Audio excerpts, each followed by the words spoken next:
The clarion call has sounded. The curtain rises.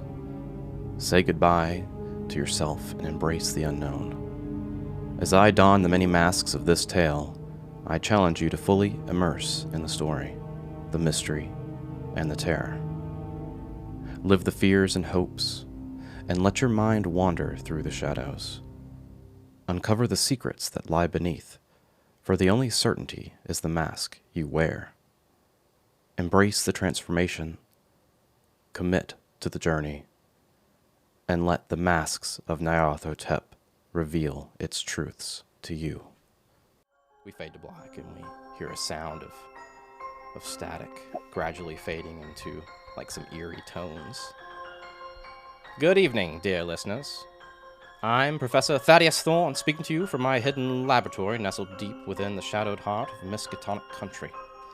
Tonight marks the inaugural broadcast of an extraordinary experiment, one that bridges the realms of science and the supernatural. You hear some like bubbling liquids and crackling electricity in the background. For years, I have delved into the mysteries of the ether, seeking to uncover the hidden truths that lie just beyond our perception. My studies have led me to the preserved brain of esteemed William Crookes, a man whose work in both scientific and spiritual domains is unparalleled. With the aid of advanced apparatus like Tesla coils, cathode ray tubes, and radio technology, I have integrated Crookes' brain into a device capable of tapping into the etheric waves and psychic impressions. You hear like a faint Morse code like in the background. In recent weeks, I have begun to receive signals, faint at first, but growing stronger, indicating that the presence of extraordinary phenomena. These etheric waves, rich with psychic energy, have revealed glimpses of events transpiring beyond the veil of our ordinary understanding. It is my belief that these signals are but the beginning, and through regular broadcasts, I intend to document and share these insights with those who have the courage to listen. You hear like static shh, like it's the broadcast is cutting out for a second, then it cuts back. To my fellow scholars, investigators, and those intrigued by the unknown, join me as we embark on this journey into the supernatural. With each broadcast, we shall explore the events and unravel the mysteries that these etheric waves bring to our attention. Together, we will push the boundaries of human knowledge and venture into the realms of the unexplained. And now, dear listeners, I invite you to tune your minds into the spirits, etheric frequencies, as we delve into tonight's revelations. The signals are aligning. The time has come to witness the unfolding. Prepare yourselves, for what you are about to experience is unlike anything you have ever encountered before. And it fades to black, and we come to another scene. The room is dimly lit by flickering, flaming candles, casting dancing shadows on the walls filled with occult artifacts and ancient tomes. Smell the scent of incense in the air, thick and heavy. An old, worn wooden table stands at the center, draped in a rich velvet cloth. An elderly woman sits across from a young woman with fire truck red hair dressed in a vibrant gypsy-like attire. The elderly woman's eyes, sharp and wise, are fixed intently on a deck of tarot cards before her. She shuffles through the cards with practiced hands, her movements slow but perfected. The elderly woman spreads the cards across the table in a precise, deliberate manner, her fingers tracing the intricate designs on the back of the cards. She closes her eyes for a moment, seemingly like murmuring an incantation under her breath, seeking guidance from something unseen. One by one, she flips the cards over each to reveal, accompanied by like a The first card shows the Fool, depicting a journey about to begin, full of potential and peril. Her eyes narrow, expression somewhat grave. The Fool, she says, a voice of whisper that seems to echo in the stillness of anticipation. A new journey awaits you, fraught with both danger and discovery. You stand on the precipice of the unknown, ready to step into a world beyond your understanding. She flips the next card. The Tower depicts a tall structure struck by lightning and people falling from its heights and burning. The elderly woman's face grows more serious. The Tower. There will be great turmoil and destruction, a shattering of the old to make way for the new. This path will test resolve in your spirit. She turns over the next card, revealing the High Priestess. You see an image of a serene woman seated between two pillars, holding a scroll in her lap, surrounded by symbols of mystery and wisdom.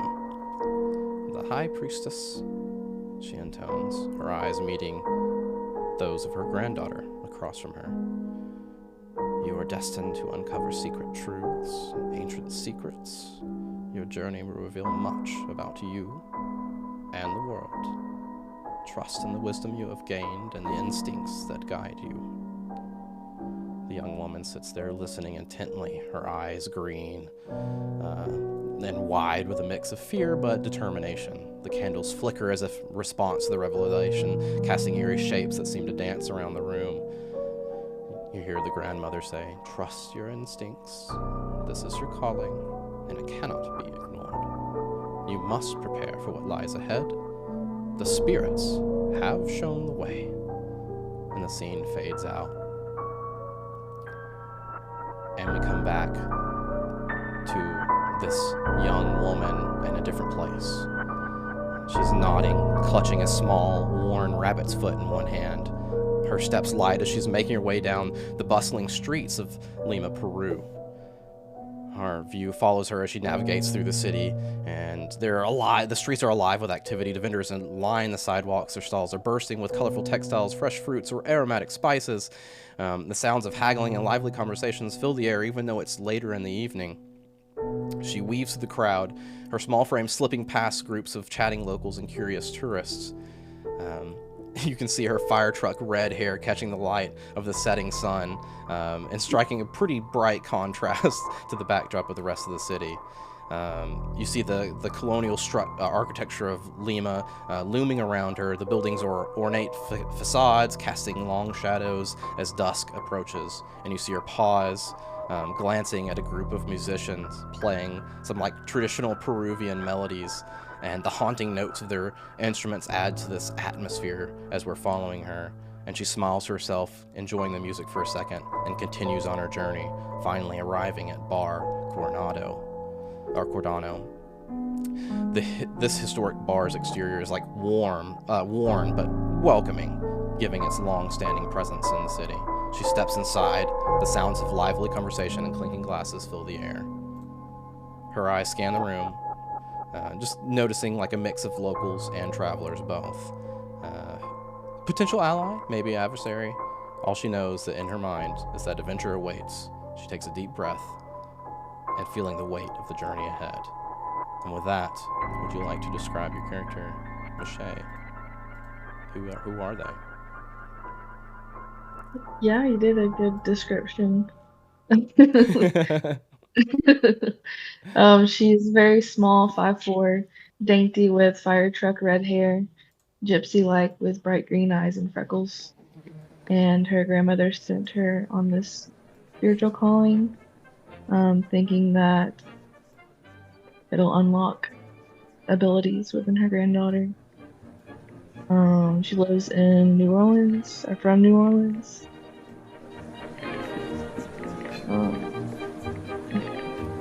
She has a lucky rabbit's foot, and her her grandma's grimoire, and yeah, that's it. As you walk into this bar, what do you do? Is your first thing to go get a drink while you wait for the rest of the people, or your call to go meet Mr. Larkin?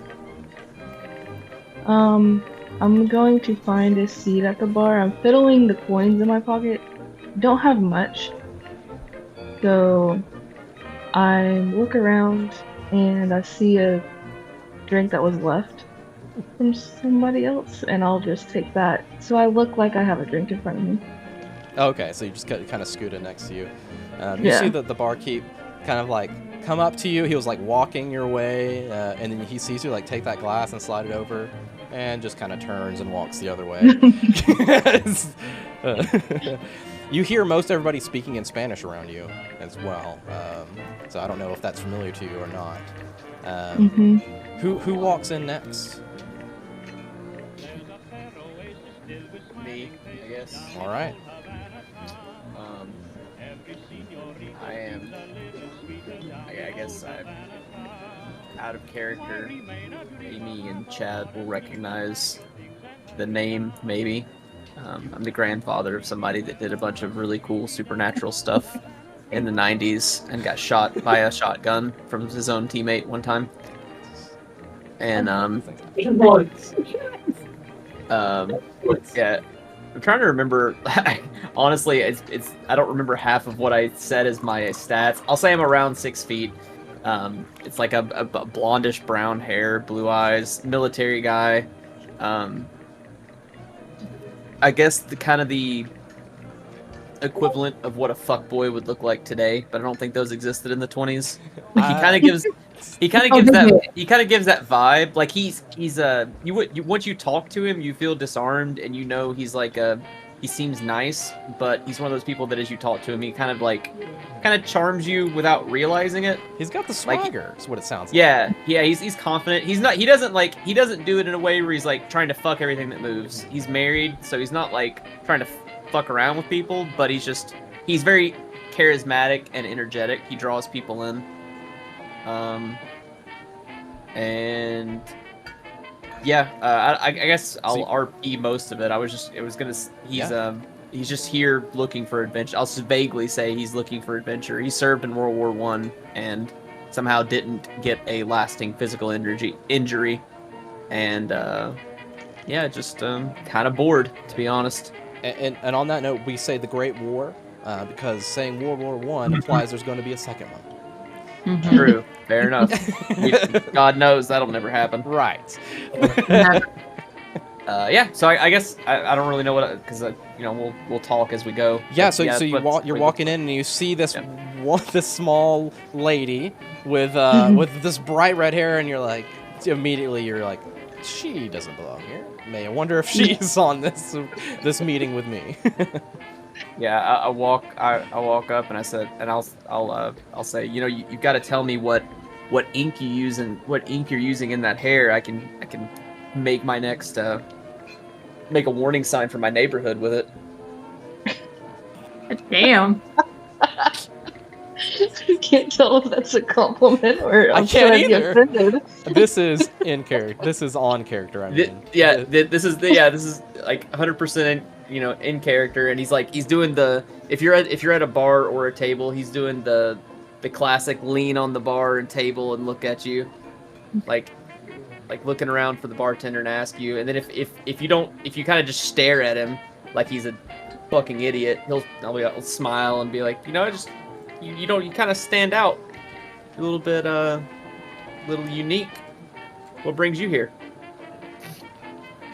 She looks confused by his words and then tells him, yes, I'm here for an adventure. Well, you're in luck. I am too.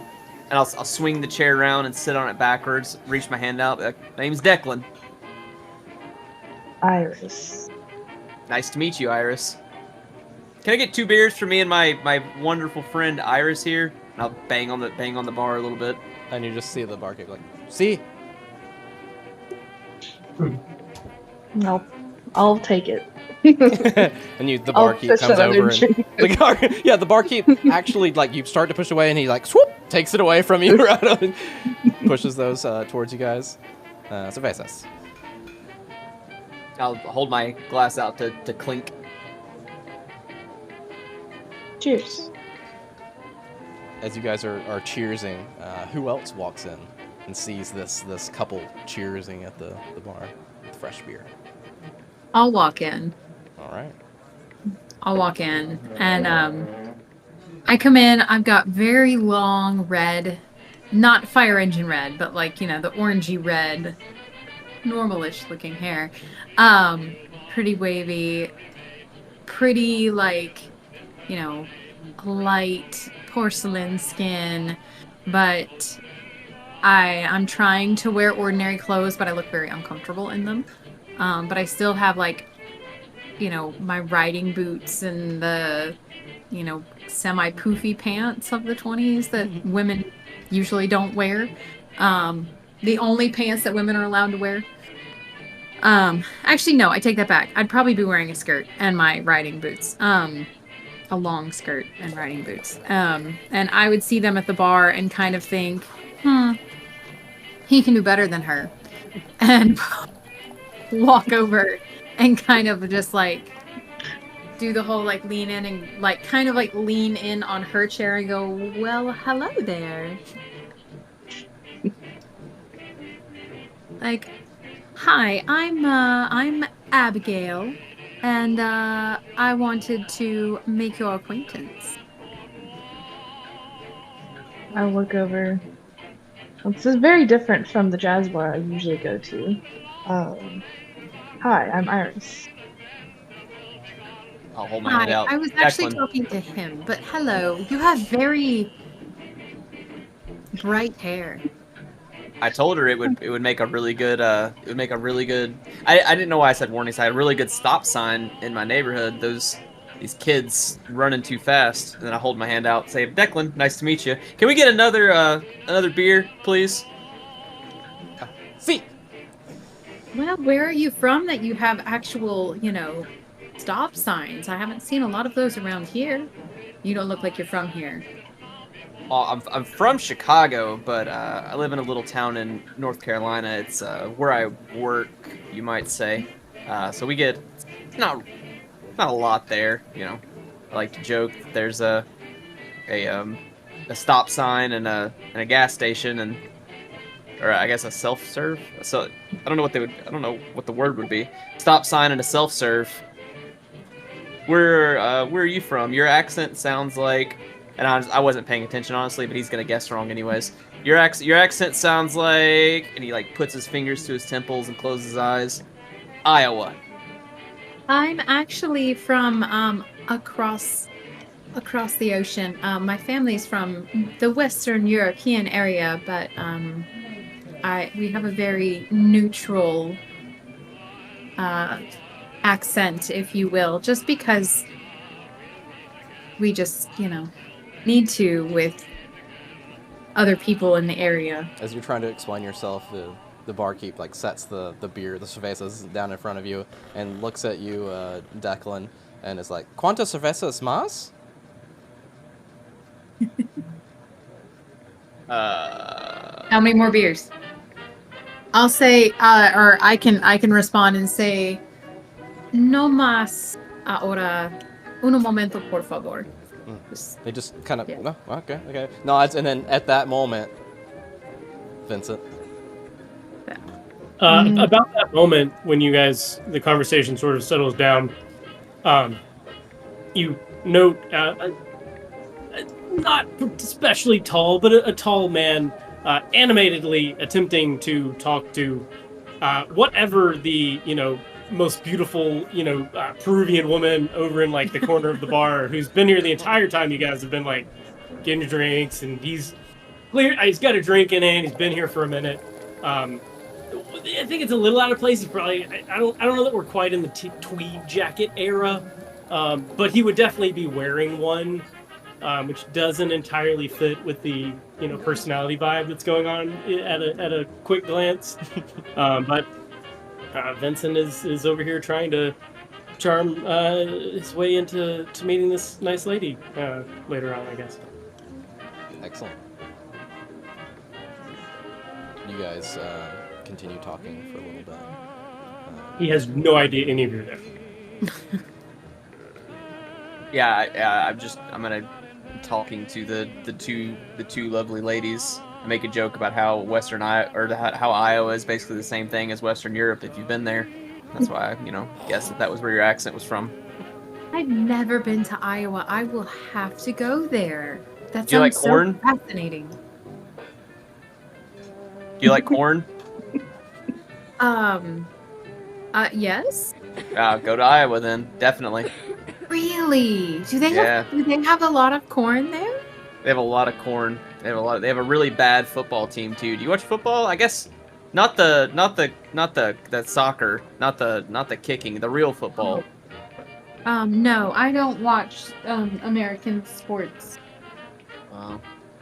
Well, you're I'll missing slide out. down a seat so that she can sit next to him because I can't with this conversation. I love it. I love it.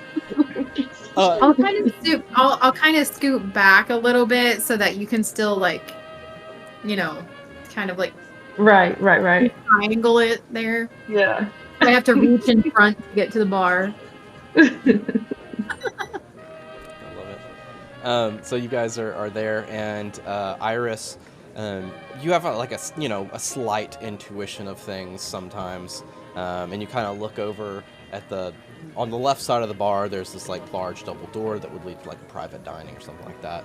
And as you scoot over, you're kind of like, You look over at the door, and it opens up, and a waiter comes out and looks at you guys, and is like, Larkin.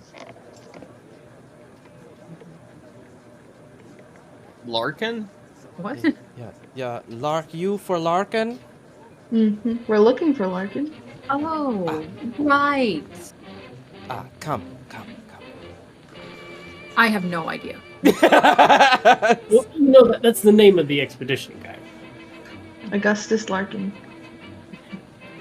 I'll slam my beer down and get up and straighten my jacket a little bit, and like slam it down as in like drink it, not break the glass. Yeah. Like drink it real quick, place it down, toss a fucking penny. I don't know, it's 1920. Toss a penny, a peso, wherever the local currency is at this guy.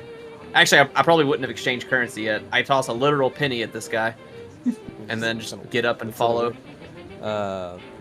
Looks at you guys like, oh no mas? No, we're done. Thanks. And just I kind of hold up my arm. shrugs and. It's still going. I don't know that anybody's there.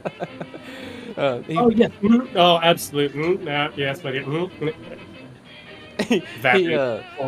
he brings you back into a room, and we see your characters disappear behind that door. And then, quick before we cut to like where that is, you see the character, the waiter, walk back out again and like scan around the room looking for some white-looking person that's missing. From. Oh yeah, I'm sure. Yeah. He sticks out like a sore thumb, but he's not paying. And any then sees him talking to these senoritas over there, and he's like, and he walks over there and like taps you on your shoulder, and he's like, please, Larkin.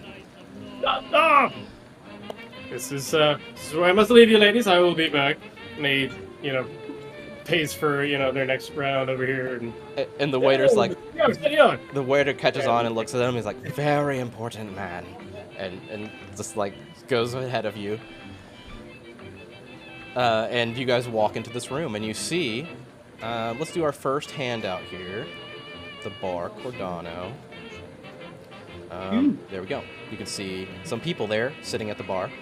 And Larkin is going to be the one that's in the middle there, and we will uncover the rest in a minute. So we're being presented to him officially? We've been walked into the room. Are we being presented like as the waiter bowing? No, the waiter walks out, and you just see this. It's a small private dining room. But do I recognize Larkin then? If that's what has anybody? I don't think anybody's seen him before.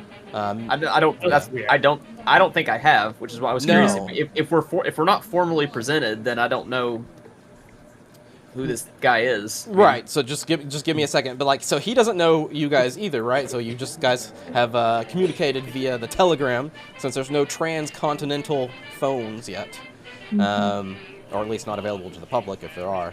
But you see this small table with a black gentleman on the left, and a white man, and he's kind of like wearing this. It looks oversized suit, kind of sitting on him. It looks baggy, and at this point, you're still not used to the weather, so it's very humid.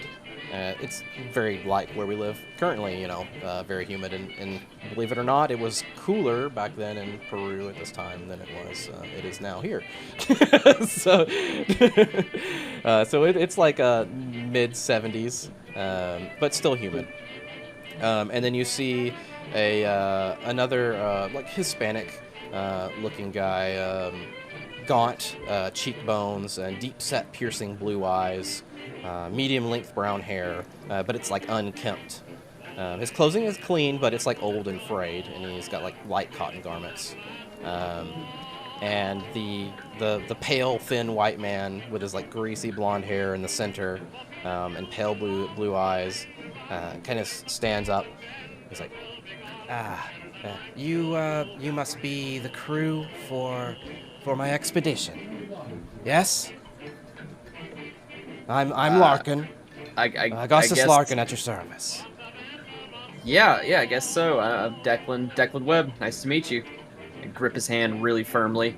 You grip it really firmly, and you feel like you're crushing just like loose flesh in your hand as you like grab it and squeeze, and you're like, this guy's. I'd reflexively drop it, and then I'm like, sorry, I didn't mean to hurt you. So we're talking about the guy in the middle? Is the that guy in the word, middle, right? yeah, the Larkin. Be clear. It's quite all right. I'm not the man I used to be, that's for sure. And the rest of you, nice to meet you.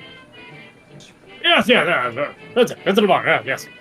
So we have Declan here, and Vincent. Yes, nice to meet you. Abigail. Well, you both have red hair. I'm Abigail. It's very confusing. You must have a type, Augustus. I'm Abigail. Oh, nice. I go to do this, and then I actually shake his hand. Oh. Yeah. Love it. And all I can think is I had an old boss that had like the dead fish Oh. handshake. Oh. Yep. Well. That's the vibe you're getting from Mr. Larkin here. This at least seems to be a physical It's just bony. problem. Bony Yes, as fuck. it very much so. And you can see like he's like sweating profusely. Like you guys are sweating, but he doesn't look hot. He's got these bags under his eyes, and it's this dark. He hasn't had the best time or something. And Iris, that must be you, right? She doesn't say anything. She just nods. Mhm. I'm still admiring her hair, by the way. Please sit. Sit down here. Thank you for coming. Hope your travel was without issue. This is Luis de Mendoza. That's my personal aide over here. He points at the gaunt-looking man in like the cotton suit over there. And this is Hughes over here, folklorist from New York City, and a new member of this expedition, as you are too. And Mr. Hughes is like, nice to meet you. Nice to meet you. Hey, I managed Not anyone I would know from New York City, right? Just another guy. It's possible you may have. It's possible you would have read one of his books, maybe. Can you uncover their names so I can remember them? Because I'm gonna forget. I Are can they do under the Augustus NPCs? Larkin for now, and Mendoza Well, for now. That's good enough. Thank you. Okay. Since Mendoza looks like that, I want to size him up. I'm not rude to him at all. I'm like hiding it very well, but he kind of sets me on edge, but I don't really trust him. Yeah. The professor, I already forgot the black guy's name. What's his name? Sorry. Mr. Jesse Hughes. He's like Mr. Jesse Hughes. Yeah. So he doesn't really bother. I think my gut read on him is just a smarmy intellectual whatever. I don't really care. And then, but the other guy kind of weirds me out a little bit, so I size him up. And do I like? Yeah. Go ahead and roll me a psychology roll. Well, that's not fucking good. This is the way it is. First roll. Here we go. Woohoo. It's got to be a failure. I don't know what it is, but it's a 47, and I know my psychology is super low. Yeah. It's not even on the sheet. It's so low. It's a 10. Yep. Yeah. So. What was the book of Mr. Hughes that I read about? Well, that's what I was just looking up. I said you may have. I have to actually go. Look. Maybe we come to that later, unless Sure. unless I was going to just, use it as a topic of conversation. That's why I was asking. His best-known book is Sons of Death, exposing modern-day thuggies in India. So it's sort of investigative works. Or Yeah, something. yeah, I would say that's Or right. is that a fictional? He actually roll me a here's what we'll do. Where is your stuff? Roll me a education roll. Ooh. This is gonna be good if you pass this. I believe is pretty high. While he's looking, so what's the vibe I get? Yeah. Do I just judge him harshly and think he's a criminal, but I'm wrong, kind of thing? Like I just I just think default to my. your judgment seems valid, but you can just because of the way he's like looking at Mr. Hughes, like that's why you get this very obvious to everybody there. Like you can see like there seems to be some kind of weird animosity or something between the two of them. 29 under 80. Excellent. I believe that is a hard success. With that hard success, you have seen he reminds you of someone. You've seen an illustration of someone, but that wasn't under the name Jesse Hughes. And I'll say you can't think of the name right now, but you remember this person, and this is what they wrote. You know, this is writing strange books about like violent cults, and just like you said, investigative. I recognize the picture. I recognize the guy to be the person from this book I have read. Correct.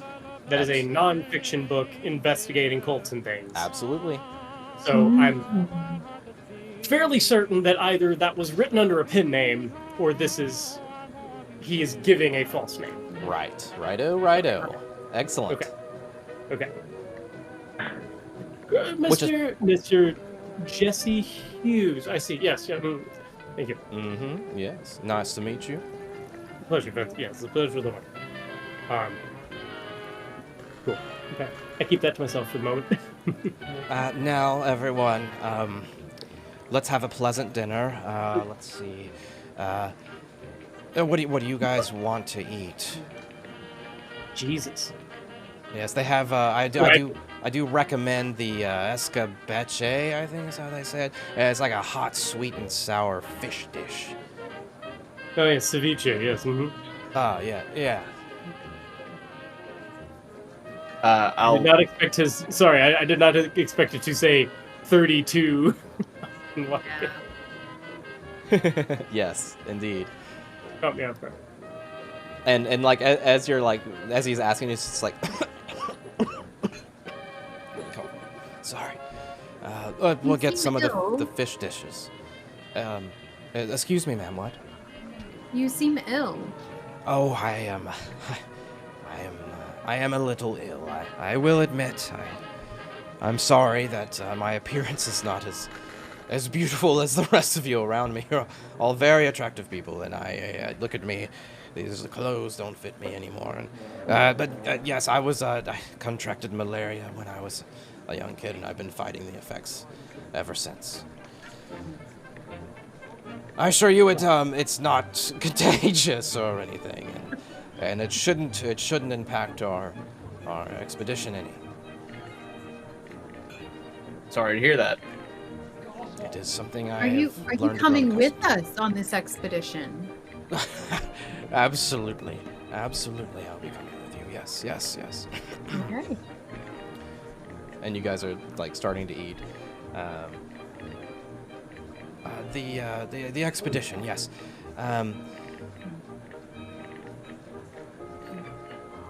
Let me start with how I came about this info in order to think of this grand expedition that we are going to go on together.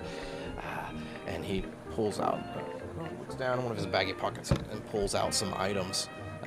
And he pulls out some like gold treasures. In fact, I can't find what they are. Let me read first, and I'll come back to it. As you see, like something shining gold in his hand. I bought these interesting items from an alpaca farmer. He claimed his grandfather recovered them from some tunnels beneath the pyramid. in the high in the mountains somewhere. The grandfather who got these things never returned to the site because of superstition, fear. He told his family and me as well that there's supposedly other treasure down in the tunnels. While he couldn't give me an exact location for the site, some subsequent research that I did was able to narrow it down and make this expedition viable. And he kind of holds them up, and you see a pendant that he said he bought from this farmer. You see a pendant in the form of a man holding like 2 rods or staves, embellished with like rectangular shapes, and the other is a golden cup carved with geometrical patterns and circles inlaid with turquoise. With turquoise. It's quite the collection. Oh yes, there's and for those of you who are in it for the money, like I guess we all are a little bit, there should be plenty more where we're going. Yeah, I don't exactly have a high paycheck, and the wife's wanting to move to the big city, so money's good. That's right. It's all our good luck. To meet this farmer. This will be the first expedition to visit this pyramid, as far as I am aware, and we'll bring its story and its treasures, story to the outside world, and the treasures to our pockets, and a little bit to the outside world. If we're the first there, how are you so confident in what we're gonna find, and that this won't be a purely educational adventure? Well, the farmer assured me that there was more underneath there, and while we may not be the first there, we'll be the first expedition of professionals. Absolutely. Yeah, I mean, no offense, but back where I'm from, farmers are really good at planting corn and not so good at finding treasure. So I see. Well, I may be a little bit of a skeptical man. So well, hopefully we can assuage you with those skepticisms as we uncover the treasure together. It's where the adventure is, Mr. Declan. I kind of look over and I say, "Indeed." And Mr. He Hughes does not. Yes, I knew you were a man of adventure. Mr. Hughes is like, now there's nothing wrong with a little knowledge to be spread around, even if we can't find gold. I'd be okay with that. And he kind of nods over at the ladies. I'm ready for adventure. I'm watching the interaction with as he says that to them. I'll glance at their faces and see how they react. And yeah, We got a smiley, agreeing Abigail. Iris. I said I'm ready for adventure. While Larkin is talking, I feel like he's I mean, obviously he's selling it to us because that's what everyone does. There's no mystery in that. Everyone hires people and has to sell them on it being the best thing ever. Sure. But is he like willing to like meet my eye, like the old school, like, you know, will he look me in the eye while he's talking? He's going to address everyone, but is he being consistent in how he talks? Is he Yeah, he's absolutely, while he's talking, like, he just seems, as you guys have already pointed out, like a sick man. But he seems to have all his faculties together, and while he's sick, he does seem to be very confident. He meets your eyes and, you know, talks to you directly, and yeah, he's selling, because like you said, that's what everybody does, but like you're not, he doesn't seem he's very purposeful though. He's not like doing that thing where he like talks really fast because he thinks he's losing you, and he's not at all. Yeah, like not at all. He's very purposeful and deliberate. Okay. Maybe I'm not delivering that as much, but no, like I'm just asking. Yeah. Okay.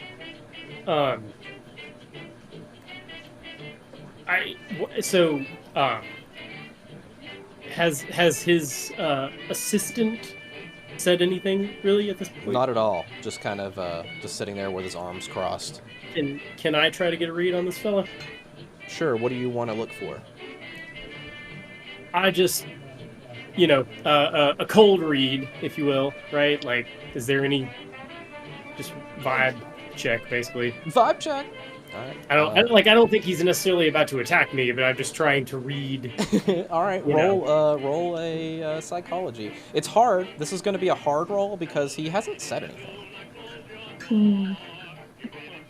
Well, that's a 34 under 75. That's it. We needed a 37. Excellent.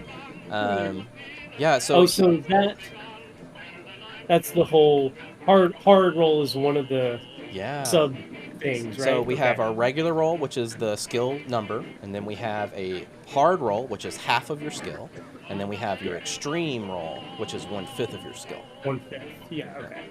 And I have it right here. I can look it up very easily. I forgot the terminology when you phrased it that way, so I didn't. This is new to us, so we'll be fine. I knew there was a term for it. I just forgot that was it. That's it. I knew the extreme. And for those of you using Foundry, since I said we poked this together, if you hover over your skill, it will show you the other ones. It's one thing that's nice about PDFs. It's just right there on the PDF, which is extremely nice. Yes. And don't forget those who have succeeded thus far to click or mark your PDFs so we can have it for development and increase them later. But yes, so you're looking at Mendoza. You can't really glean much because he literally hasn't said anything, but you're confident 100%, or as close to 100% as you can, that for some reason this man has a really special dislike for Jesse Hughes. Like, he's almost exclusively like mean mugging him. Jesse Hughes does not seem to care. That's the thing I can pick up on for sure. Yeah. And Jesse Hughes does not seem to care in the slightest. You're not sure if he just doesn't know or he just doesn't care. And I mean, obviously he's been busy talking to us, but did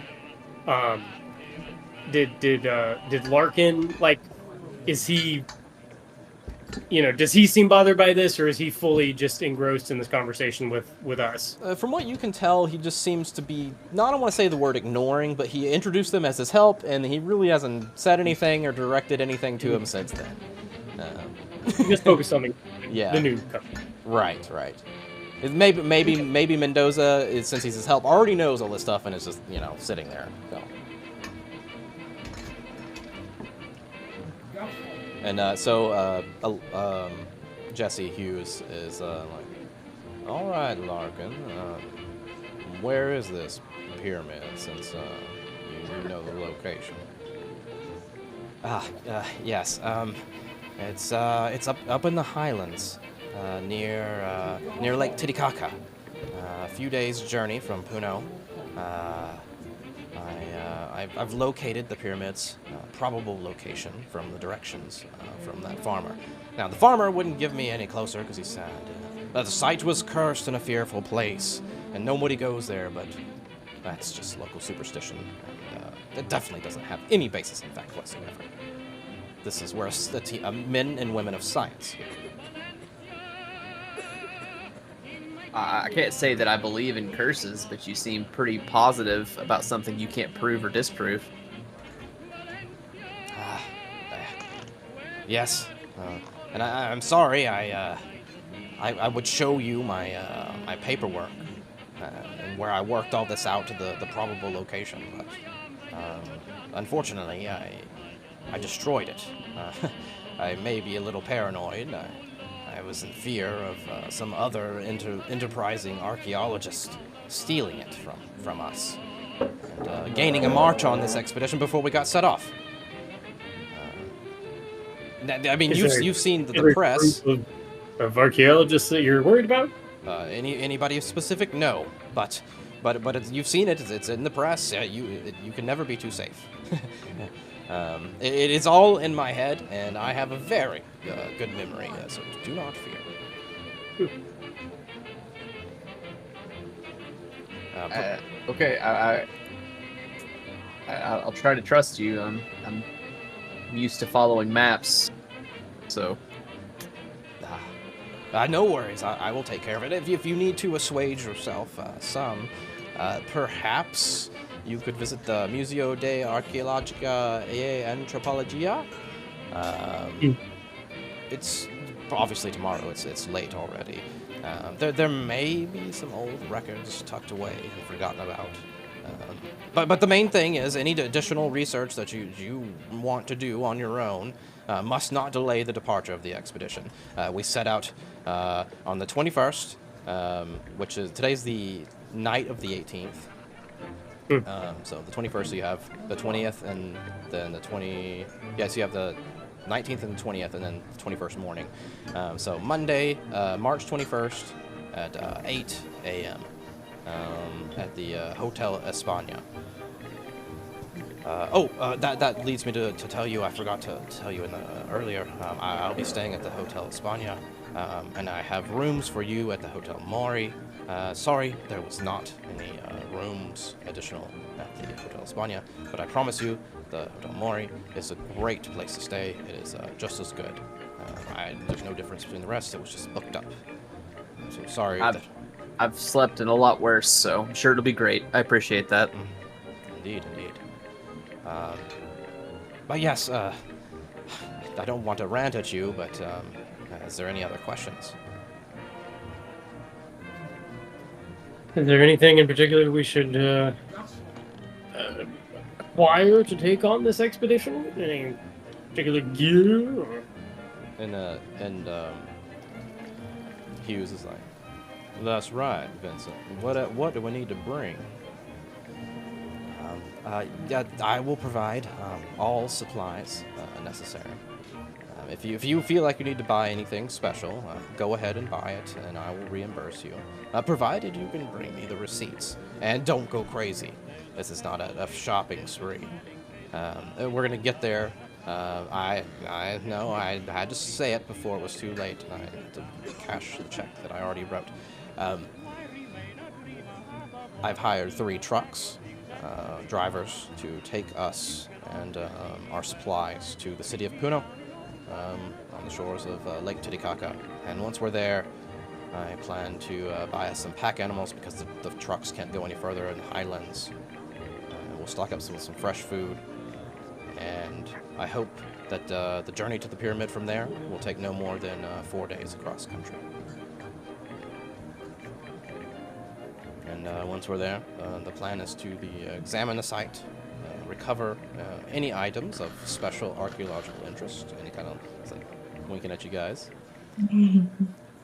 Just a curiosity. Yes. And I look at everyone around the table. What's the longest time you guys have been outside?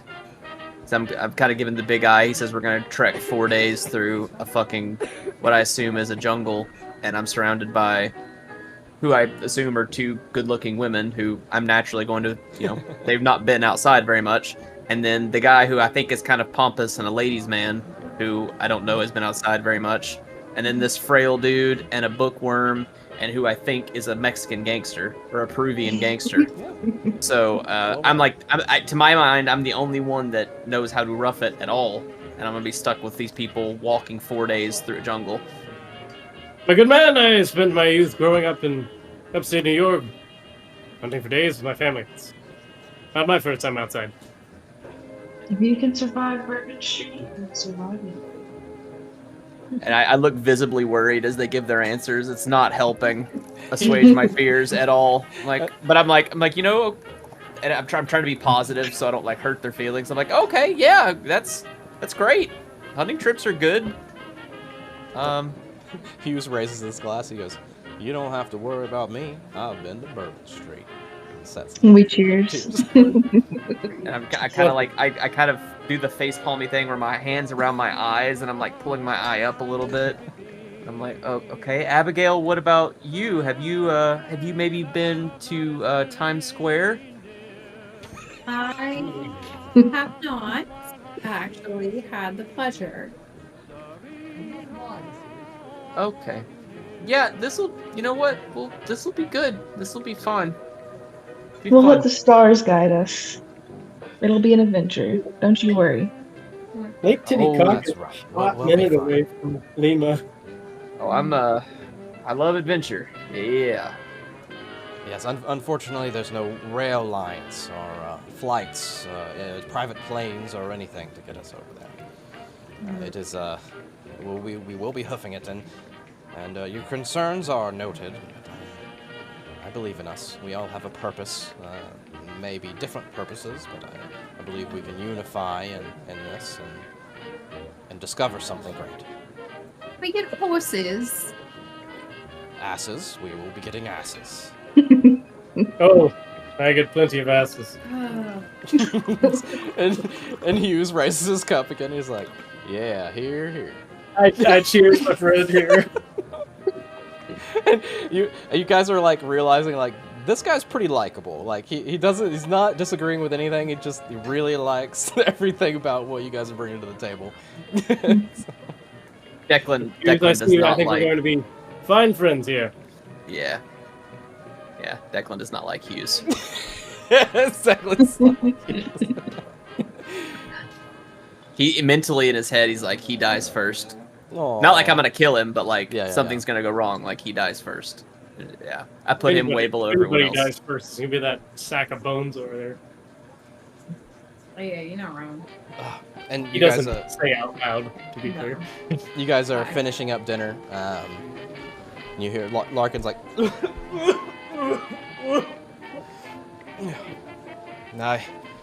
I must make my leave. I am feeling a little bit under the weather.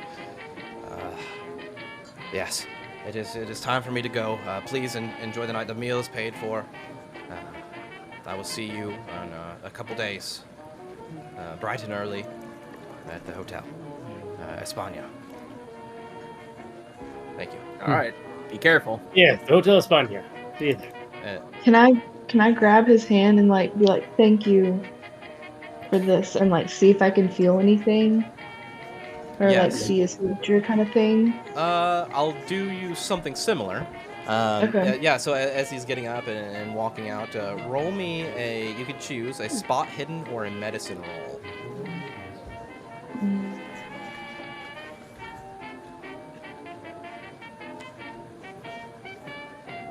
Oh, there it is. And I just click it.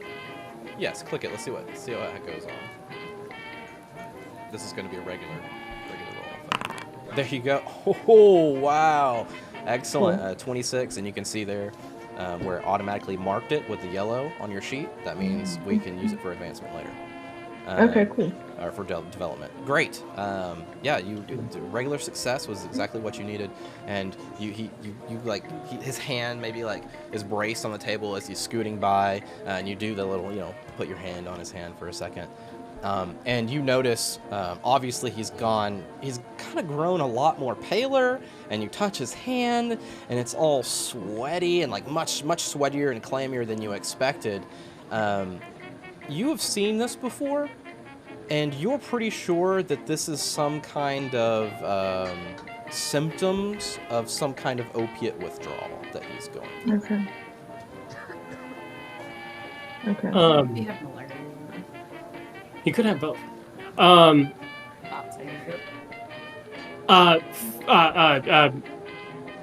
Meta-wise, Sure. it appears that we cannot self-check on the Digital Foundry character sheet.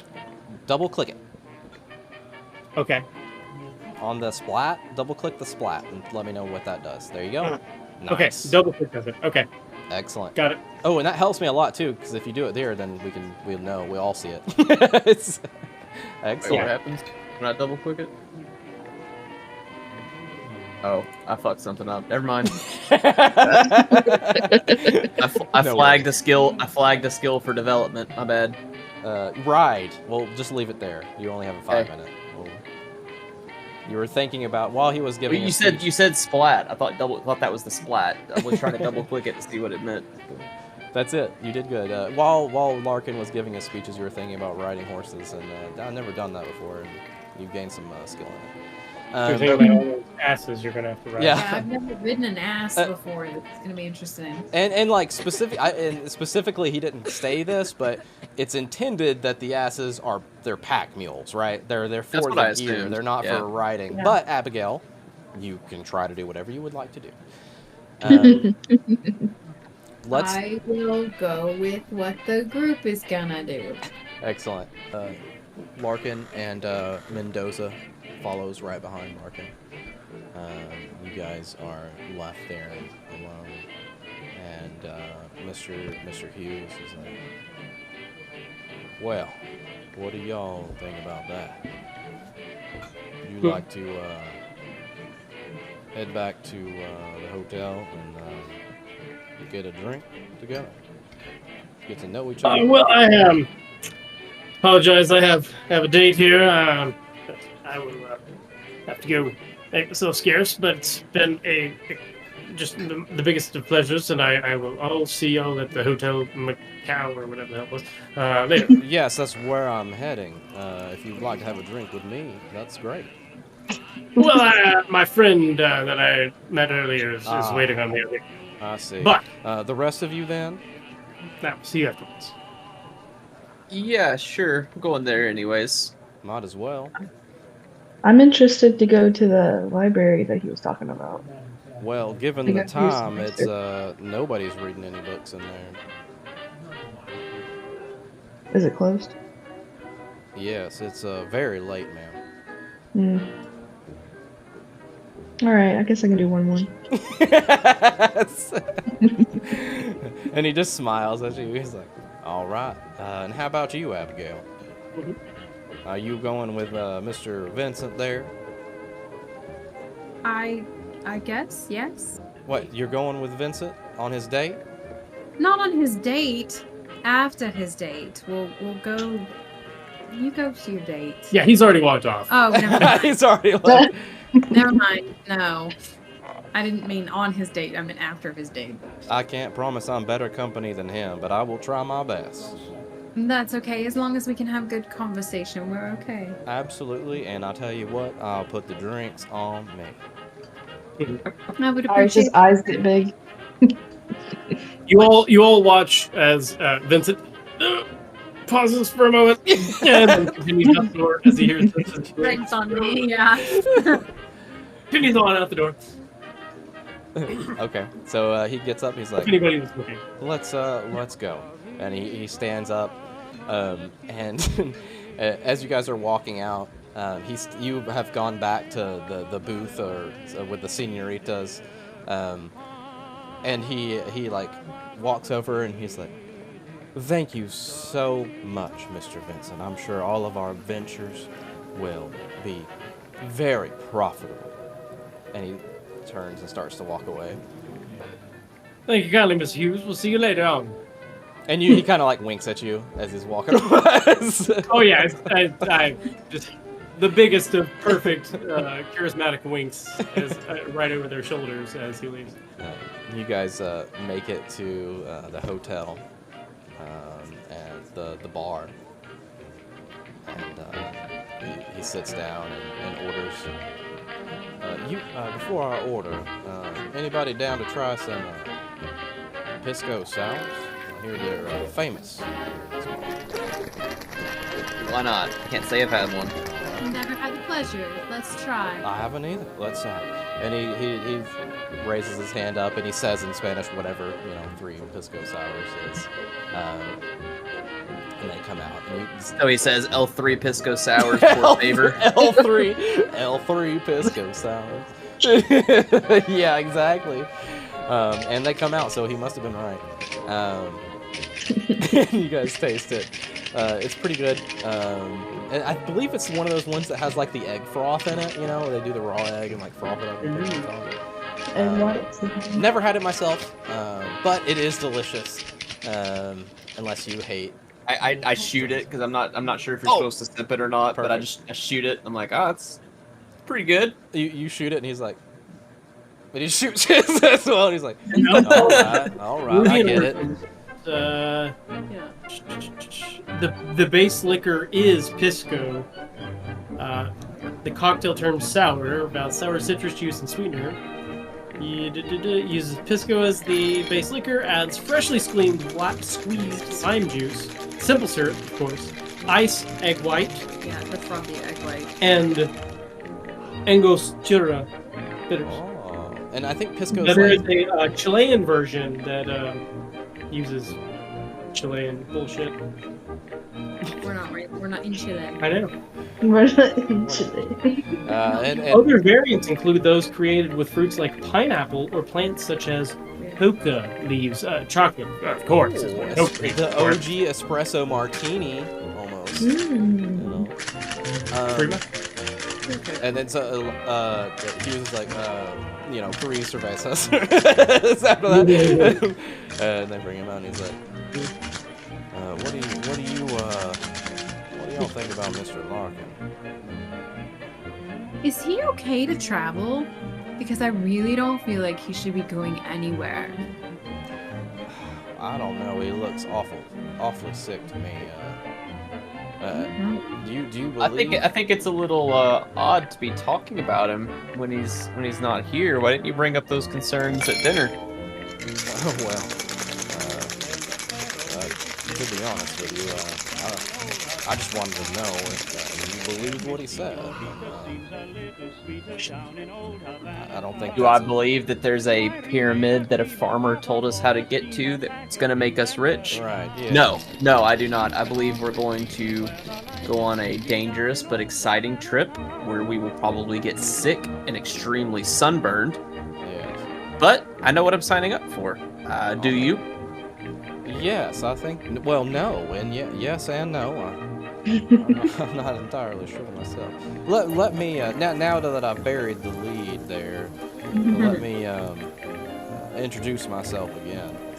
My name is Jackson Elias. He'll understand. Jackson Elias, huh? Oh, that's right. I don't shake, and I'm like my expression's a lot harder now. I'm like, I don't really like being tricked, Mr. Elias. This is for the benefit of everybody. Let me tell you. Let me uncover his NPC sheet. Oh, there you go. That's why I didn't want to uncover it earlier. Oh, my bad. I see. Yes. I've been researching a new book, Secret Societies. Particular, I spent some time traveling around the area near Lake Titicaca looking for evidence of what I believe is a centuries-old death cult. I knew the word death cult was coming. Thank you. Just Death cult. Chad messaged me earlier and said, "Hey, are there cults in this?" To be clear, I think I said, is it safe to assume that there are cults? After he says death cult, I'll hold my hand out and interrupt, and I'll be like, so for those of us that have not been to Bourbon Street, and I'll pointedly look around, you mean like a cult that sacrifices people, like devil worshippers? Not necessarily devil worshippers, but precisely, Declan. Yes, sacrifice, bloodletting, orgies, all the time. Maybe all And how three at much- the same time. How much do you know about these? Look at it. I've written Is a- he openly saying this? Yes, in he's, a he's room? openly saying this. Yeah. And it's the 1920s. Yes. All right, no one's reacting. I am an author. I seek these things out. I know I'm a little bit of an odd duck and a lifelong skeptic, but I am fascinated by cults with ghoulish beliefs and their delusions of evil. Really intrigued. Yeah. Like wanting him to say more. Yeah, I mean, Declan's interested, but he's pretty upset that he didn't really get a great vibe. Like he didn't dislike him like Mendoza, but he just, feels duped. He doesn't like that. So he's listening, but my demeanor's a lot different. I'm just not mean mugging, but almost mean mugging the guy while he's talking. Yeah. Because he's concerned because he seems to be, and it's obviously, I think, out of character. I know it's not the case, but he thinks he's the only one taking the dangers of the trip seriously right now. Like everybody else seems like they're treating it like a vacation. Absolutely.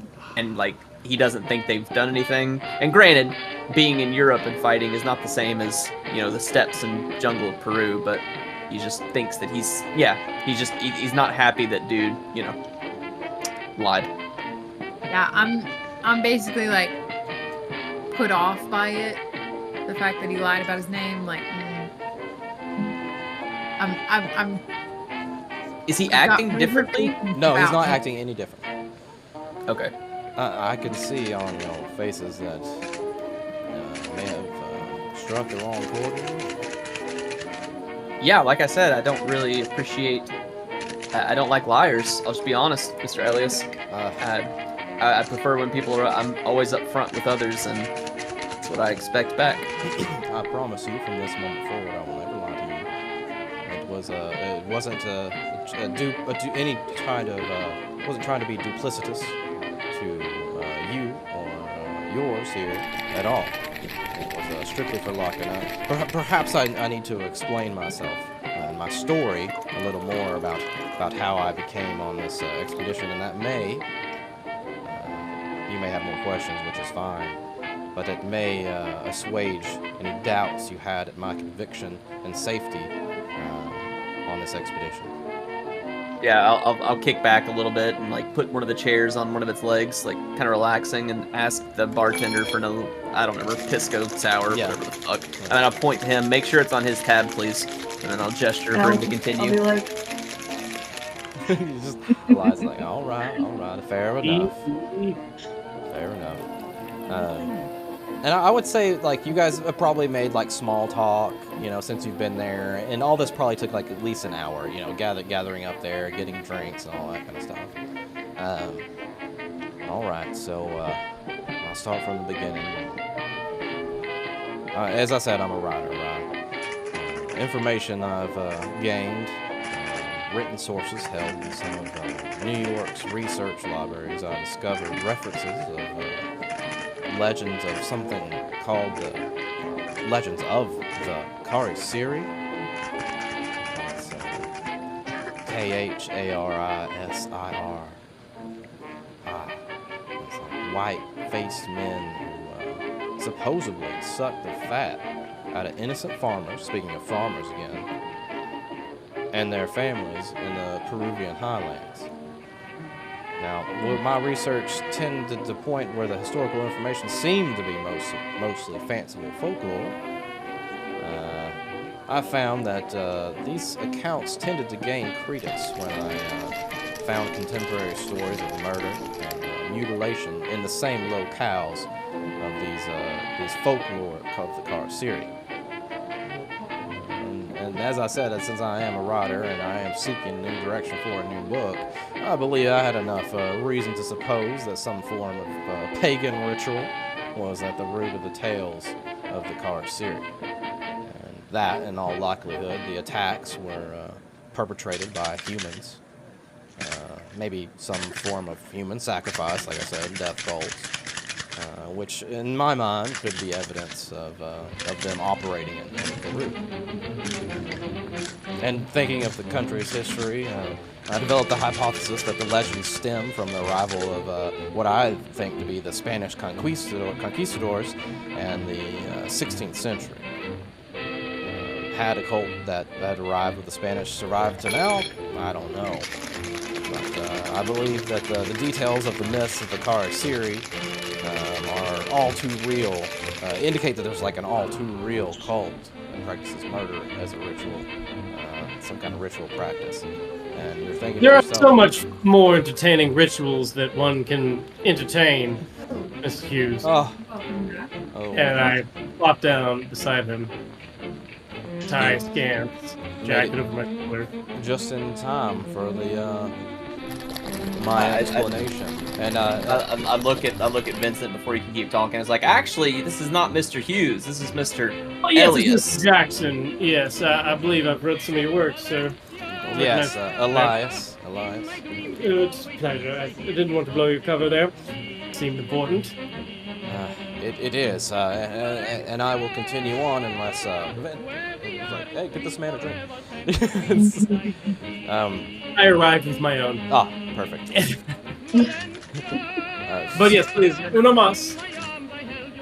I made my way to Peru in advance to trying to learn more for my book here, and I spent 4 months in the southern Andean highlands in the region around Lake Titicaca, where Mr. Larkin is talking about putting us through.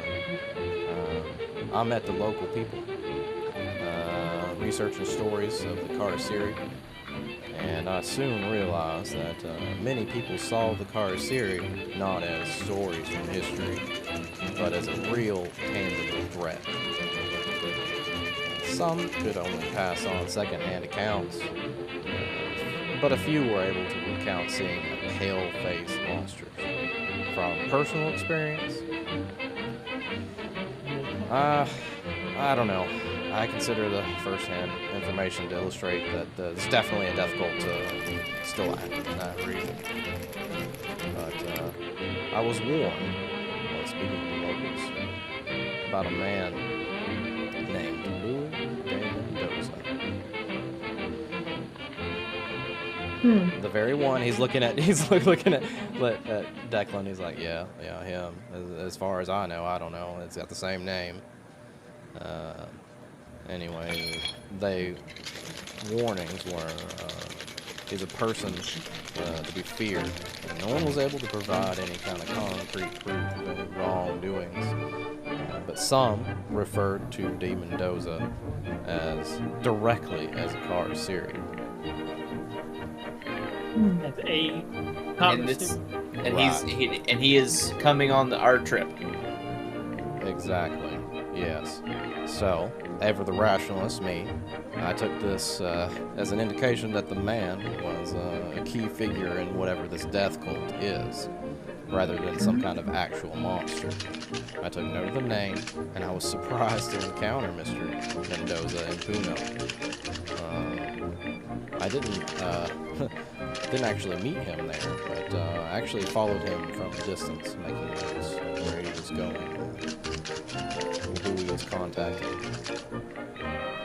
I learned of D. Mendoza's association with Mr. Larkin, and ultimately Larkin's plan to find and explore this lost pyramid. And no one has been able to confirm the fact. I believe that this pyramid and the surrounding area that people think are cursed are somehow linked to this Karasiri or whatever this death cult is.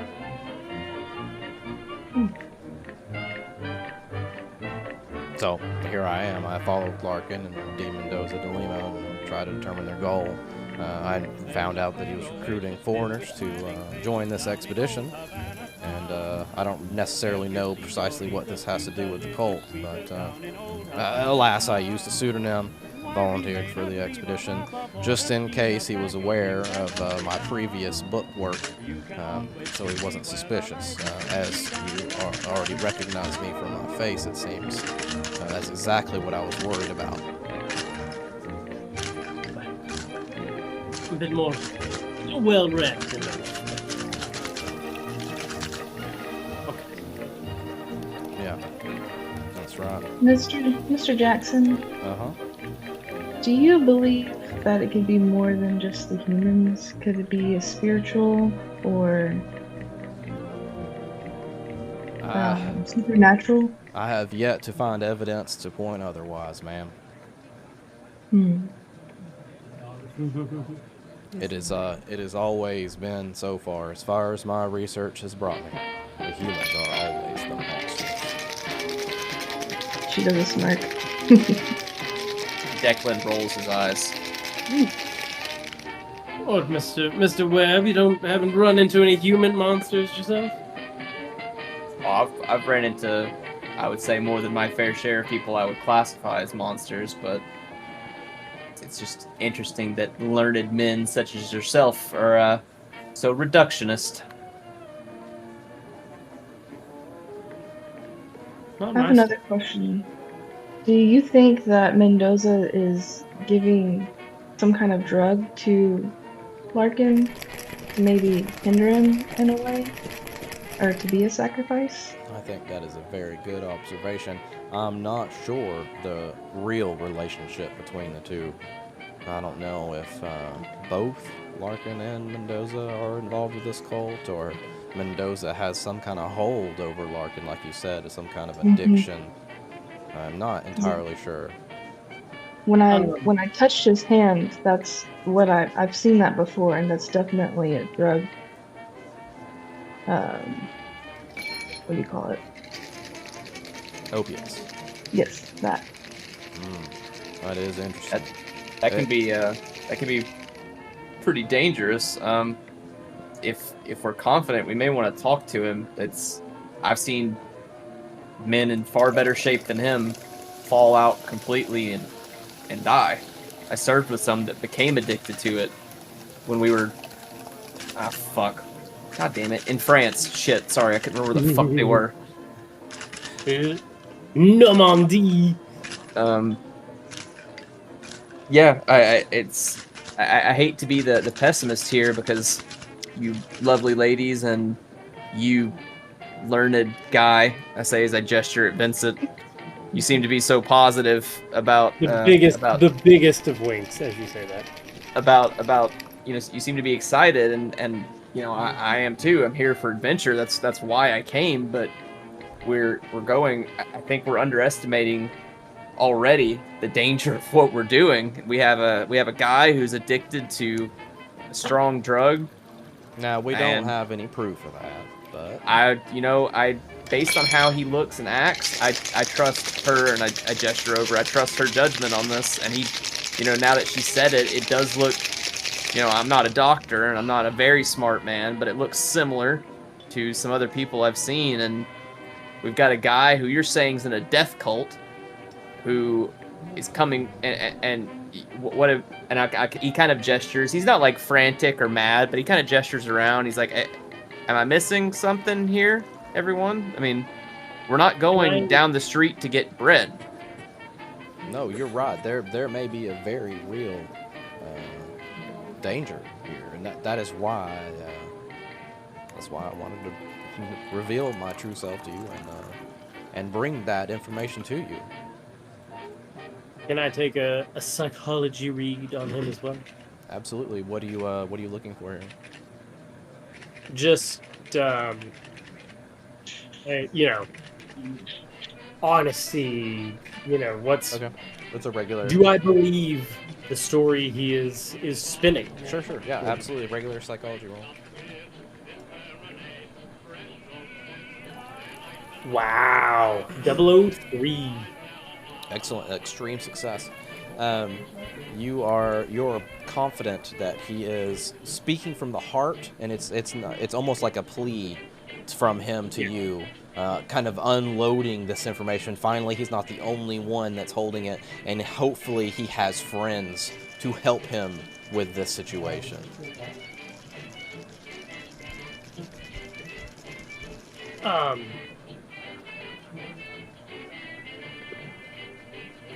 Well, Mr. Elias, I enjoyed your previous works, but I do believe that there very well be real danger here. But, well, there's a job to be done. Perhaps we can make a difference here. I do believe that to be so. It is. I must warn you. The professor. You said that the young lady you had said that you wanted to go talk to, or go to the library or the university. I have an appointment with Professor Sanchez tomorrow. He is very interested in joining the expedition, but Larkin has ignored his request over and over to join. I'm going to go talk to him myself. Professor Sanchez believes he has some old documents and artifact related to the site. If you would like to accompany me, we can go in the morning. Absolutely. Talk to him. I would love to see Very Peru's finest of learning institutions. Great. This is great. We'll do that in the morning, man. What'd you say? I said count me in. Perfect. Right. I am honored to have all of you here with me. A woman of means, a man of arms, and a woman of the mind. And I haven't quite read you yet, Vincent, but I'm sure there's something special with you. Man of many talents, Mr. Reliance. Well, I am honored to have all of you here with me. And as you said, this is an adventure that we'll all go on together. Well, let's see what the professor can tell us. Let's. Let's arm ourselves with the pen. And then he laughs and takes me. When we I go just out, take my drink and I just like turn away from him and just I take. believe she needs another, and I could use one as well. They come over. We're Go ahead. getting sick. I was gonna say it was out of character, but I want to say that when we well, I'll go with them, but whatever time we agree to meet up, I just wanted to preemptively say I'd like to get up a couple of hours early, and I want to talk around, try and find a guide around town, Okay. and get an idea of like what someone that lives here, what they think this trip is like, not these people that I don't believe have any idea what the fuck they're doing. Excellent. Okay. Yeah, the meeting all. at the Museum of Archaeology and Anthropology is at 2 p.m. tomorrow. So plenty of time to do that kind of stuff. I will, unless there's any other questions, I'm gonna wrap it up for the night. Head up to my room. Thank you all for your company, and you please keep drinking. It's on my tab. Thank you. Mm-hmm. When's our appointment again? 2 p.m. tomorrow. Nah. But Thanks. so meet me around. It only takes about 10 minutes to walk there from here. So. Well, why don't we have lunch here? And why perhaps does the hotel have a restaurant? Well, Yes, absolutely. Let's do lunch. Sounds good. Right. Thank you, Mr. Jackson. Thank you, Miss Jackson. And he fades away into ethereal dust as you delete him with your references. No, I can't That survive. where he like is one of those that like throws down the magic trick smoke bombs and just. No, he tips his hat to you. He just walks out with his pipe, smoking on his pipe. Big old smile, and leaves you there at the bar together. What time yes, is it? roughly? are quite useful for the sun. I will definitely need to acquire a few things. I'm surprised that a woman of your means didn't travel with several large shade hats. I don't need them. Well, I just figured a woman of your means would know that they're all the rage here. I don't look like I have that much means at the moment. I see. I look over at Vincent. I'm like, she's not interested. No. I'm really not. Oh, no. Oh, I'm sorry. I did not mean to mislead you. We are colleagues. No worries. Good. Well, if we need to, if it's, I asked what time it was though. I forgot in character what time roughly. Is there a clock, like a grandfather clock or whatever I can look at? It's about 'I'll, 10. Can you hear me? Okay. Get watch. Yeah, no, I was just trying to like say. We Yeah. met I heard you though. at 10. So 7. I'll just comment like it's gonna be a long day. I think I'm gonna, you guys can have fun if you want. I'm glad we, I don't know, got this started, but I'm gonna go get some sleep, and I got some stuff I'd like to do in the morning. So I think I'm going to follow your lead and do the same. It was a long trip here, and I've not been here very long, and I'm very tired. yeah, So I'm gonna So- go. I'll say after you lead her. Let her. Let's go find the hotel. Or we're in the hotel, right? We're in the lobby of it. Hotel bar. Let's Yeah. go find our rooms. Yeah, I gesture for Too you. many drinks. Let's Obviously, go find our rooms. obviously. We started at a different restaurant. Did we come to the hotel? Yeah, now? we came to the hotel. Okay, The dude invited us here That's right. That's right. for like a I even nightcap. looked at my notes. So- Like, Mhm. I know. Well, Bourbon Street doesn't sleep, so I'm staying up, and I say a funny joke to the barkeep in Spanish, Okay. and just kind of like bicker with him. Okay. Yeah. As soon as you finish your joke, Vincent's like, I don't know what on earth it was, but I bet it was hilarious.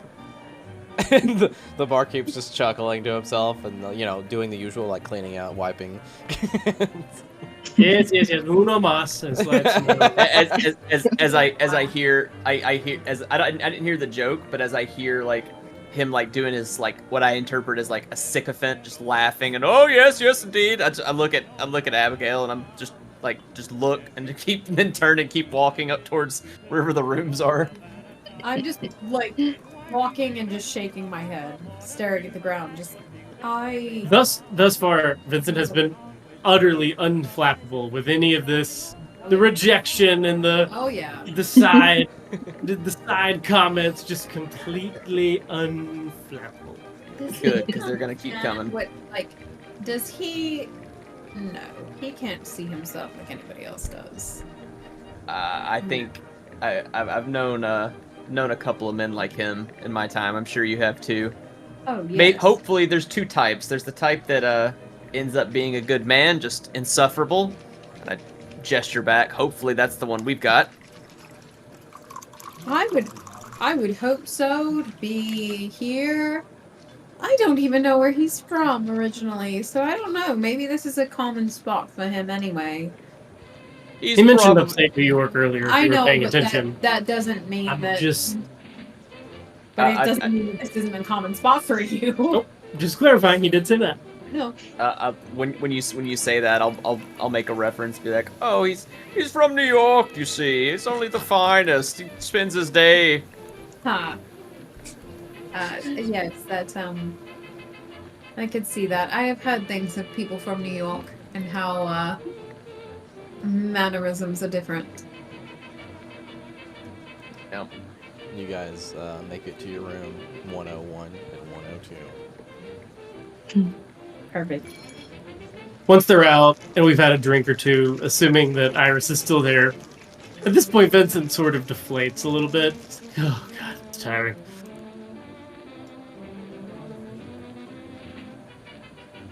And why do it?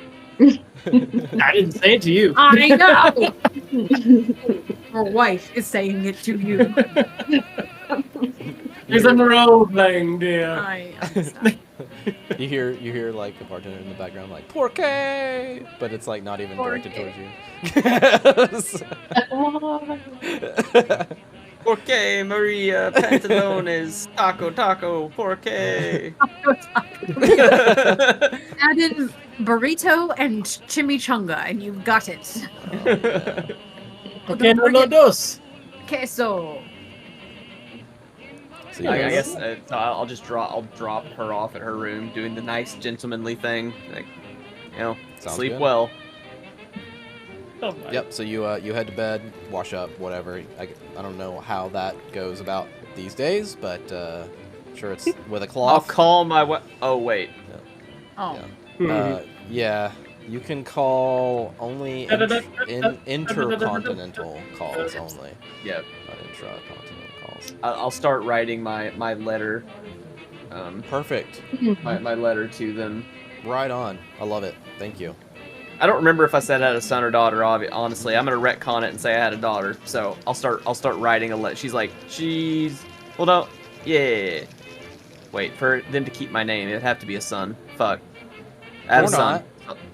No, I'm writing a letter You can have to. both, you know. Well, yeah, that's true. I'm writing a letter to Declan's or to Nolan's dad, describing all the cool things I'm seeing.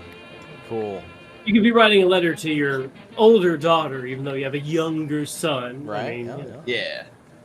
Yeah, in my mind, wasn't able to work out the math in my head without like actually doing it. Would this be a great grandfather of Nolan, or would this be? So if he's like 30s and it's in the 20s, then is if It's a great grandfather. Maybe Nolan's dad, because he was in the army too. Maybe he didn't have Nolan until he was like 40, because that would put him having Nolan around the 50s. It wouldn't really work. It wouldn't really work out. I don't think. I think I kind of fucked myself with the time period. I think technically great granddad would be too old, but in my head I say granddad. So. Oh, no. Well, This is where we can do these kind of things. So it's very. Yeah. I was just asking. Yeah. Yeah. How old was Nolan when we were doing it? In early to mid 30s, so that means he would have been born in the 60s. So the math doesn't work out for me to be his granddad. But if I was his great granddad, I would have been old. Couldn't you when have I had had really late though? I could have, yeah. Yeah.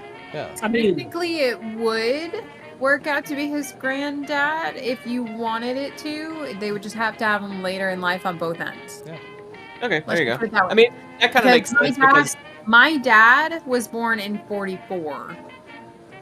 I mean, yeah, that's Oh true. wow. Okay. Yeah, Yeah, my dad was born in 1944. My grandfather was born in, God, I can't even remember now. Okay. Wow. 1903, something like that. Yeah, like it was So that's kind of similar to me then. Catholics. I mean, come on. Yeah. You have them young and Catholics on old. a second marriage. Yeah, my dad was on a second marriage, so Okay. The baby of the family. my dad was 42, 43 when they had me, so whatever. And let's not forget, there's weird science available, and Lovecraftian horrors, science! right? Yeah. Yeah, I think it makes Testicular science. Yeah. Nolan's dad just, he went to he was advanced his military career a lot before he was willing to have a kid. I like His it. wife was nagging him a bunch. He's like, "Fine, we'll have a kid," and then that kid was Nolan. And you see what he eventually. just did, y'all. That is creating Yeah. plot armor, so he can't He die. He has to be alive to have a kid. I mean, Either or he's gonna die or already gotten, he's already had the kid, or the wife is pregnant, Or there's just a something. little more Peruvian in the family than we realize. but which Nolan? Because Nolan already fragmented into multiple realities We never during the know. second campaign. Yeah. So I You're mean, right. you know what? You're right. I can Love it. still die because maybe I'm not Nolan Just Prime. Michelle, you just stumbled into this whole She has no idea what's going on. I'm following. I actually, we have the Building his recordings. dynasty. It's fabulous, and I love it so much. He's got a dynasty of military man to I build. love it so much. Yep. So while I love it so much. While Mr. Webb is your last name now, right? Yeah, Mr. Yeah. Webb is writing his notes. Abigail, same, or what? What's your Yes. nightcap? I have started. I have pulled out a little notebook or a little piece of paper, and have started writing some things down before I head to bed and Love it. whatnot. I do my whole like bedtime routine Okay. because I have a routine. Right. I mean, you have the creams and the salves and the You spritzes have and to, the you have to do drips. the hair just right for the 1920s. Trust me, it's a whole thing. Like, I love it so much. All right. yeah. And that brings us to Iris and Vincent still down at the bar. While those Yeah, were sleeping. yeah. And to be very clear, that was meant to be a very just like I won't say tender, but just a very very sincere moment there, as he just sort of was real tired of the facade. Yeah, so I guess what you're trying to say is you were trying to show Iris that you were letting down your guard, like you were something, and then you kind of like deflated. Is that what you're going for? Yeah, I mean, it's not like it's not like a heel turn. There's not like a complete personality shift, but he's definitely turning Dialed it it down. down. And you're hopefully you're reading this as a more natural Vincent. Yeah. I'm staying up. I'm gonna stay at the bar, because I'm used to staying up really late. Mhm. The hustle and bustle on Bourbon Street. Mhm. So I'm just kind of taking everything in, being like, I'm out of the States. I'm on an adventure. Mhm. I'll ask him, is this your first time out of the country? Not my first time out of the country, but certainly my first time in Peru. I guess I've been to Mexico, but not South America. live in New York City, so the Bourbon Street, I understand to some extent. Never a dull moment. Yeah, touche. And then I pull out my grimoire and have like a notes section in the back of that so I can start writing. Oh, perfect. You're right there at the bar. You're just like, Yeah, what size is it? Is it like pocket sized or like? I can carry it with me, so it's not too big. Okay. But Like you have a I little have it in satchel, my- maybe like a side pack or Yeah. something. Okay, Yeah. cool. So you At see some her point while you're pops up. working on this, you probably notice that Vincent is like making notes. How perceptive is Iris? Like, would you be paying a lot of attention to what he's doing? I take in what's going on around me a lot, just because that's what all I've had my whole life is. If you pay attention for long, Reading you people. probably can tell that, like, there's not necessarily, like, some super secret squirrel code, but he's being very careful about, like, you see a lot of, like, and then he writes a few words, and he, like, he's really, everything is very specific. Like and- OCD, kind of? Do what? OCD, kind of?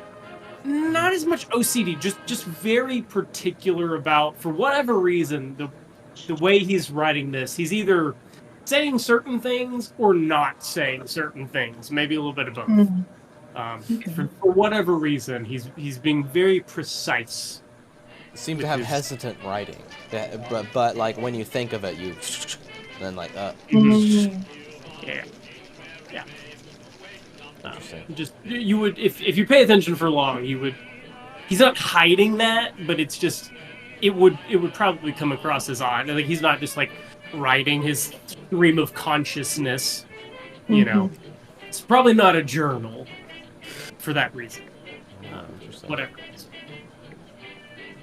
So you guys write in your journals for maybe an hour or so, and Yeah, I'm not staying up all night, Yeah. but I'm certainly starting to go to bed at 9:13 when they all left the bar. yeah. Do you have anything left to say to each other before you cap it off with a night? No, I probably will be the last one down there. That's okay. So the goal is to be the last one. So you're That good. is, Yeah. yeah. That works. He goes on like this for a while. There's probably a full page of whatever this is. Maybe you eventually see some sort of like salutations at the end, right? Sort of like a letter ish. Very interesting. Yeah.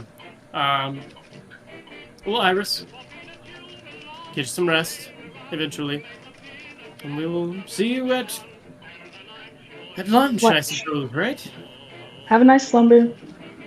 We'll get to see the library tomorrow. I'm very excited. Books are my passion. Me too. Good night, Iris. You head up, do your nighttime routine, and Iris, you're just left there at the bar. Did anyone pay too much attention to these two non-locals hanging out at the hotel bar? No. There are other, well, let's just, for lack of a better term, white folk or tourists around the area. There's not a lot of them, but here in the city, it's not that bad. It's not that bad as far as like, yeah, you stick out, right? Yeah, you don't really understand what everybody's saying, but there doesn't seem to be an overwhelming interest in you, especially since you're at the hotel bar, and this is where those kind of people would congregate. It wasn't too. He spent more time thinking about what he was writing than he did looking over his shoulder. Yeah. But you also would have noticed that he was certainly trying to pay attention to what was going on around him rather than be fully sucked into this that he was doing. Love it. All right, Iris, you finish up your writing there. Are you a drinker until the bedtime, or do you slow down? I slow down, but I want to see. Is there anybody else in the bar? Or is it is it empty? At this point, it's probably pushing like midnight, or close to it. The bartender has not really got much going on. Maybe you've already seen them like swap out with somebody else, another shift. Yeah. There's nobody else in there but you drinking at this point. It's pretty late, and it's a hotel bar, so your occupancy of your party is probably taking up half of the Yeah. hotel. What do you mean? This is a mega building? Yeah. Do I feel any presence in that hotel of like maybe, I don't know, like a Peruvian presence or You're trying to feel like the supernatural vibes or something like that? Yeah, like how strong is it there, or like my abilities to feel that? Does it pass the vibe check, bro? Does it pass the vibe check? Yes. Let's see what the vibe check is. Roll an occult roll. I would say an occult vibe check. Yeah. Let's see how I can do this. So that I do have this correct, right? This is a 45 that you have? Yes. Okay, cool. This is a regular roll there. So you should just be able to click the text. I did, and I heard the sound, but it didn't do anything. It did not do anything. Should I refresh? Let me refresh and you refresh too. Should I? Yeah, do it. It's not gonna hurt. It takes like 1 second. Oh, a lot faster than... There's no mods and no maps. It's much faster.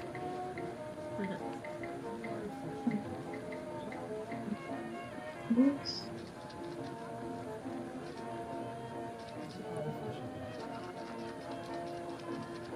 There you go. Look at that. Oh, excellent. You guys are smoking these rolls so far. I love it. 38 under 45, regular difficulty. Oh, sorry, Michelle. We did not explain. That is how we say this in the Delta Green and Call of Cthulhu. Way to say your rolls is you will say, yeah, I got a, for your instance, I got a 38 under, and 45 is what your skill is. So you say, I got a 38 under 45. Does that make sense? Okay, where did you get the 38?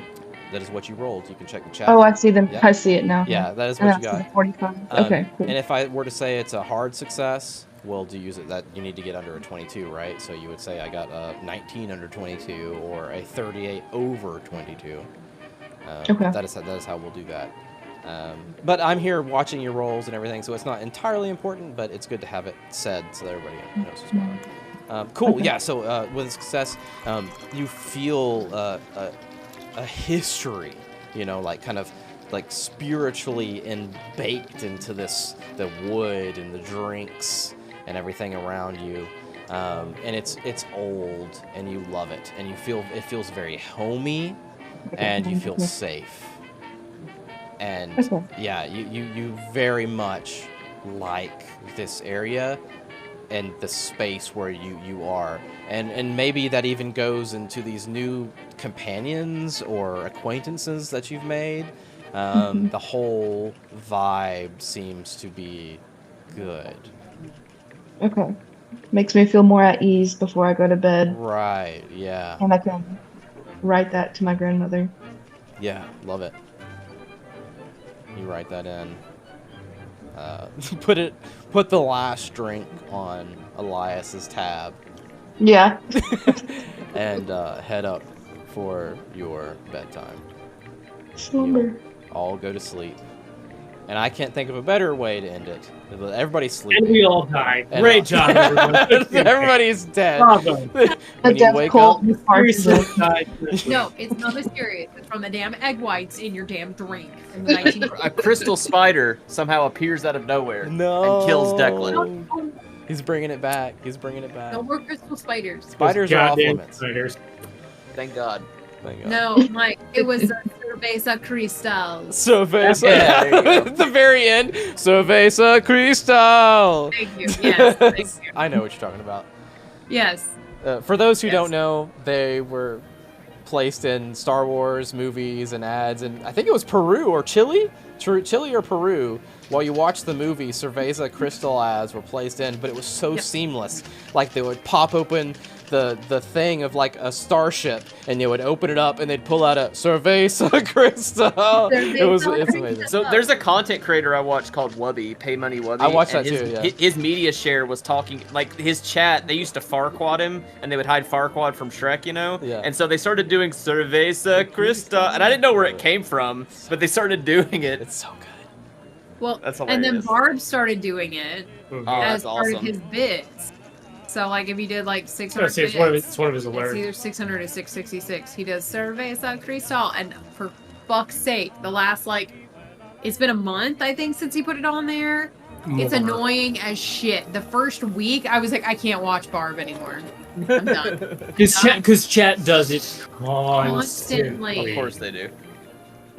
I literally was like, I had to mute it one time because he was actually playing something I wanted to watch, and I was like, I cannot listen to this anymore. Yeah. Because it was just that Constant. over and over and over and over. It's so bad. Well, Anyway. So I have every 2 an weeks. I have an official sign off here. Okay. Uh-oh. So we hear the sound of the Tesla coils winding down, a faint echo of like in the background, the Morse code, and you hear Professor Thaddeus Thorne. Until our next broadcast, keep your lanterns close and your wits sharp. This is Professor Thaddeus Thorne signing off from the shadowed heart of Miskatonic country. Remember, the night is full of terrors. The sound fades out, static hum of scientific equipment. Dun, dun, Bum, dun. bum, bum.